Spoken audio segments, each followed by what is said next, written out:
China के Indian army से डर चुका है क्योंकि आगे मौसम चेंज हो रहा है। तो इंडियन आर्मी तो इतने कहते हैं ना हाई एल्टीट्यूड पे इजीली सरवाइव कर जाएगी, लेकिन वेस्टर्न लद्दाख का इलाका है, वहाँ पे चार जगहों पे डिसएंगेजमेंट हो गई है, गलवान वैली समेत। ये बहुत बड़ा सेटबैक होगा। इंडिया ने चाइना को टेस्ट करके देख लिया है, ये हमारे लिए भी बड़ा डैमेजिंग होगा। एक वक्त पे चाइना का एक हवा जरूर मौजूद था। अगर चाइनीज इस मामले में वो बैकफुट पे चले जाते हैं, घुटने टेक देते हैं, तो हम पूरे खित्ते में आप समझ लीजिए हमें भी और चाइना को बहुत बड़ा सेटबैक होगा। और पाकिस्तान को कितना बड़ा थ्रेट होने जा रहा है इससे? देखिए, भारत की बहुत बड़ी कामयाबी है। और पाकिस्तान की बाद में बात करते हैं, पहले जरा भारत की कामयाबी की तो बात कर लेना।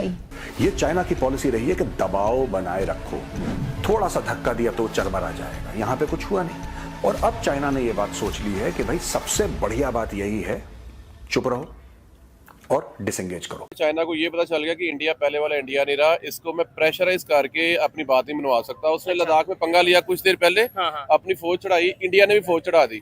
4-5 साल वहां रहा और उसको समझ लगी कि यार अब इंडिया वो वाला नहीं रहा, मच स्ट्रॉन्गर हो गया। चाइना अपने जो ट्रूप्स है वो विड्रॉ कर रहा है 4 जगहों से, इंक्लूडिंग ईस्टर्न लद्दाख। तो आज चाइना ने डिसाइड किया कि भाई इंडिया के साथ नहीं, इंडिया के साथ हम कर ही नहीं सकते, और वो अपने इलाके पर वापस चला जाता है जहां से वो आया था।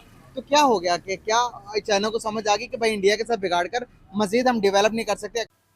नमस्कार दोस्तों, जय हिंद। दोस्तों, आखिरकार वही हुआ जो भारत डिमांड कर रहा था। चाइना को उन सभी विवादित बफर जोन से वापस पीछे जाना पड़ा जहां वो 2020 में अंदर घुस आया था। ऐसे में दोस्तों, पाक मीडिया बोल रही है कि चाइना को जो बचा कुचा हुआ था वो भी भारत ने निकाल दिया है, और अब ये क्लियर रूप से भारत की विक्ट्री है, क्योंकि बात भारत की मानी गई है कि रिश्ते तभी सामान्य होंगे जब 2020 से पहले वाला स्टेटस को बहाल होगा। ऐसे में दोस्तों, उस गलवान वैली से भी चाइना को पीछे हटना पड़ा, जिसके बारे में वो बहुत ही बेखौफ होकर पूरी दुनिया को बोल रहा था कि ये गलवान वैली तो हज़ारों सालों से चाइना की है, यहाँ से हम पीछे नहीं जाएंगे। भारत को ये अच्छे से समझ लेना चाहिए है।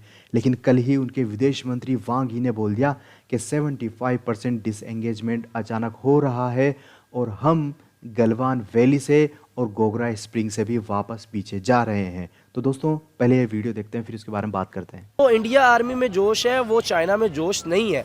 वो उनका 20,000 है कि आप 40 पे भी कहेंगे वो खड़े हो जाएंगे। उनका जो एक अपना तिरंगा है, वो अपनी भारत माँ कहते हैं, इंडिया जिंदाबाद, मतलब वो इस तरह के वर्ड, वो एक उनका अपना जोश आता है, जैसे हम पाकिस्तान जिंदाबाद कहते हैं, इसी तरह उनमें जोश आता है। अब चाइना वाले क्या, मैं एक बात, अब अगर चाइना के 10 बंदे नारा लगा देना कि चाइना जिंदाबाद, उनकी आवाज़ बिल्कुल म्यूट सी होगी, और इंडिया एक का एक बंदा भी लगा दे, उनके 30 बंदों से भी ज़्यादा आवाज़ होगी। ये बड़ी चीज़ें मैटर करती हैं। जो जंगें लड़ी जाती हैं वो जोश से लड़ी जाती हैं, जज्बे से लड़ी जाती हैं, जुनून से लड़ी जाती हैं। हम तो हमेशा ये सुनते हैं अमेरिका पहली पावर, सुपर पावर, उसके बाद चाइना जो सा पूरी दुनिया में इस टाइम सुपर पावर है। इंडिया के साथ डायलॉग पे उतर आया है। समझ लें कि इंडिया और चाइना अब जो सा वो प्रेशर नहीं रहा। क्या कहना चाहेंगे? सबसे पहले चाइना को ये पता चल गया कि इंडिया पहले वाला इंडिया नहीं रहा, इसको मैं प्रेशराइज करके अपनी बात ही मनवा सकता हूँ। उसने लद्दाख में पंगा लिया कुछ देर पहले, अपनी फौज चढ़ाई, इंडिया ने भी फौज चढ़ा दी। 4-5 साल वहां रहा और उसको समझ लगी कि यार अब इंडिया वो वाला नहीं रहा, मच स्ट्रॉन्गर हो गया। मुझे इसके साथ एक सिविलाइजेशन के थ्रू एक अच्छा हमसाया बन के रहना होगा, तो ही मैं सरवाइव करूंगा। और उसको भी पता चल गया कि मेरे पीछे पीछे ये आ रहा है और आने वाले दिनों में ये मुझे क्रॉस कर जाएगा। दैट्स वाई इसके साथ दोस्ती रखूंगा तो मुझे फायदा होगा, इसलिए वो डायलॉग की तरफ आ गया। ठीक है। दोनों फौजों, अब ये ध्यान से देखना आप और सुनना मेरी बात, ध्यान से देखिए, ध्यान से सुनिए। माओ निंग जो चाइनीज फॉरेन मिनिस्ट्री की स्पोक्स पर्सन है, उन्होंने ये बोला है कि भाई साहब, दोनों फौजों को यह रियलाइज हो गया है कि 4 एरिया से हमें डिसएंगेज करना है। अचानक रियलाइज हो गया दोनों फौजों को। 4 साल से दोनों फौजें खड़ी हैं, तब फौजों को रियलाइज नहीं हुआ। अचानक डोवाल साहब की बात होती है, फौजें रियलाइज करती हैं। तो दोस्तों, एक तरह से देखा जाए तो जियोपॉलिटिक्स के हिसाब से यह भारत की क्लियर विक्ट्री है, क्योंकि भारत लगातार बात बोल रहा था कि चाइना को बफर जोन से पीछे जाने पड़ेगा और 2020 अप्रैल के पहले वाला स्टेटस को बहाल करना पड़ेगा, तभी हम आपसे बात करेंगे, आपसे इंगेज करेंगे। चाइना लगातार बोल रहा था कि हम ऐसा कुछ भी नहीं करेंगे, हम जहां आ गए हैं वहीं रहेंगे, भारत को इसी टर्म पे बात करना पड़ेगा और भारत सीमा विवाद अलग रखे और हमसे बिजनेस अलग करे। लेकिन भारत बिल्कुल भी नहीं झुका। चाइना ने जितनी डिप्लॉयमेंट करी वहाँ पर सेना की, भारत ने भी लगभग उतनी ही डिप्लॉयमेंट कर दी और उससे थोड़ा ज़्यादा ही कर दी। भारत ने अपनी पूरी मिसाइल सिस्टम को एक्टिवेट किया। भारत अपनी जो हैवी मशीनरी थी आर्मी की वो भी वहाँ पर डिप्लॉय कर गया। अरुणाचल प्रदेश में तो कई बार ये अंदर आए तो वहाँ पर ठुकाई की इनके वीडियो भी जारी किए, इनको कुत्तों की तरह मारा भी सही। और जब चाइना हमारे वीडियो बना बना के ह्यूमिलेट करता तो हम भी उसको वैसा ही करते थे। तो दोस्तों चाइना इन 4 सालों में समझ गया कि भारत को इस तरह से प्रेशर में नहीं लाया जा सकता। चाइना जो है 2017 की डोकलाम ह्यूमिलेशन का बदला लेने के लिए आया था, लेकिन अब चाइना को समझ में आ गया कि भारत को अब दूसरे तरीके से टैकल किया जाएगा। दोस्तों रत्ती भर शक नहीं है कि चाइना एक धोखेबाज मुल्क है, लेकिन भारत भी लगभग अब समझ गया है कि चाइना के ऊपर अब कतई भरोसा नहीं किया जा सकता। तो भारत भी जो डिसएंगेजमेंट करेगा उसमें आधी फौज वहीं रहेगा अब हमेशा के लिए, और भारत लगातार LAC को स्ट्रॉन्ग करता रहेगा। वहाँ पर पुल भी बनाएगा, स्ट्रक्चर भी बनाएगा, उस पूरी को फोर्टिफाई करेगा, उस पूरी को पूरी, क्योंकि दोस्तों इसका यही हल है। चाइना के ऊपर कतई भरोसा नहीं किया जा सकता। लेकिन दोस्तों कुछ भी हो, भारत की टर्म मानी गई है।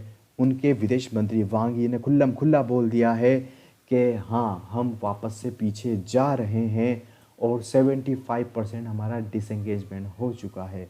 दोस्तों भारत की ग्लोबल स्टेज पे एकदम से महत्ता बन गई है। रशिया भी इस युद्ध से परेशान हो चुका है यूक्रेन से, और कहीं ना कहीं भारत की वो मदद चाहता है। अमेरिका और सारे वेस्टर्न कंट्री भी इस युद्ध से बुरी तरह परेशान हो चुके हैं। यूरोप तो खासकर बहुत ज़्यादा परेशान हो चुका है। यही कारण है कि वो भारत से लगातार गुहार कर रहे हैं कि आप कैसे भी करके पुतिन से एक डील करवा के इस युद्ध को रुकवाइए।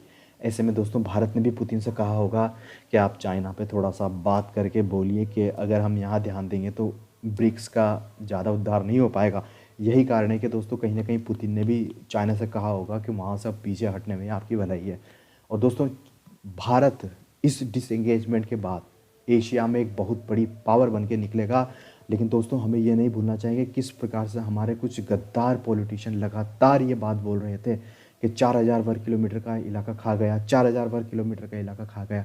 अरे भाई इतनी सैटेलाइट आज की दुनिया में मौजूद है, आप कोई भी सैटेलाइट फ़ोटो खींच के क्यों नहीं बता देते। असल में दोस्तों दोनों जो सेना है दोनों देशों उसके बीच में कुछ बफर जोन है LAC के वहाँ पर, तो चाइना उसके बफर जोन में आगे आ गया था। ये वो बफर जोन होता है जिसमें हम भी कभी कभी चले जाते हैं और चाइना भी हमारे बफर जोन में आ जाता था। 2020 से पहले वाली स्थिति बहाल हो चुकी है दोस्तों, और ऐसे में ये क्लियर रूप से भारत की विक्ट्री है। जय हिंद।